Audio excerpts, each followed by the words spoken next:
রিক্সা ড্রাইভাররা, গার্মেন্টসের শ্রমিকরা, গ্রামের ক্ষেত মজুররা যারা মেহনত করে খায় তাদের সকলের কাছে খবর পৌঁছায় দেন।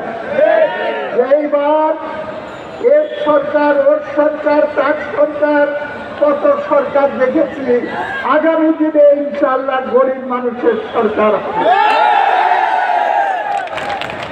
জিএসটি, ব্যাংকের কর্মকর্তা কর্মচারী, মিলিটারি অফিসার, জওয়ান, পুলিশ বাহিনী সবাই হবে এই সংগ্রামের সৈনিক। তাদের ভেতর থেকে আমরা এই রাষ্ট্রকে গড়ে তুলব। কেউ খাবে আর কেউ খাবে না, তা এইটাই হলো বৈষম্যের বিরুদ্ধে। যদি কেউ থাকতে চায় তাহলে পরে তাকে আন্দোলনটা সেই জায়গায় নিয়ে যেতে হবে। হাইকোর্টের খবর আপনারা শুনছেন, খালি আমি একটা কথা বলবো, বাঙালকে হাইকোর্ট দেখানোর চেষ্টা করা হলে আগুন জ্বলে উঠবে।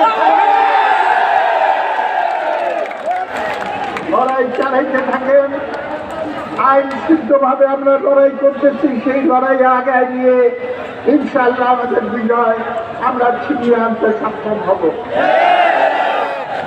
আমি ইউনূস সাহেবকে বলতে চাই, ইউনূস সাহেবকে বলতে চাই, সরকারের উদ্দেশ্যে বলতে চাই,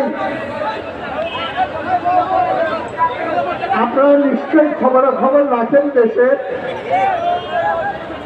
কেউ কেউ বলতেছে ইলেকশন হবে, আগে সংস্কার হবে, তারপরে ইলেকশন হবে। ঠিক আছে, আমি সেইটা নিয়ে আলোচনা করতে চাই না, কিন্তু আমি এইটা বলতে চাই, সংস্কার কি করবা না করবা সেটা আর একটা বিষয়, কিন্তু আমার রিক্সা শ্রমিকের বিরুদ্ধে যে ব্যবস্থা নেওয়া হচ্ছে সেটাকে প্রত্যাহার করে তাদের জীবন জীবিকার নিশ্চয়তা বিধানের সিদ্ধান্ত আগামীকাল কোর্টে হোক আর না হোক আজকে সরকারের পক্ষ থেকে সেটা সিদ্ধান্ত নিতে হবে। যদি এইটা না হয়, সরকার না করে, সংস্কার না করে নির্বাচন দিব না।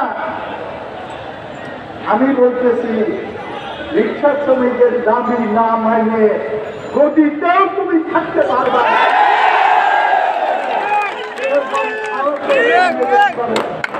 সব জায়গায় সংগঠন করে তোলে, ছাত্র ভাইয়েরা নেতৃত্ব দিয়েছে আন্দোলনে।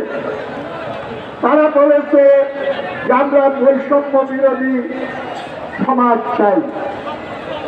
আমি দেখতে চাই ছাত্র সমাজের কাছ থেকে, আমিও ডাক্তার ভিপি ছিলাম ঢাকা বিশ্ববিদ্যালয়ের, স্বাধীনতার পর প্রথম যে ইলেকশন হয় সেই ভোটে আমি ভিপি নির্বাচিত হয়েছিলাম। আমি বলতে চাই কোন ছাত্র সমাজ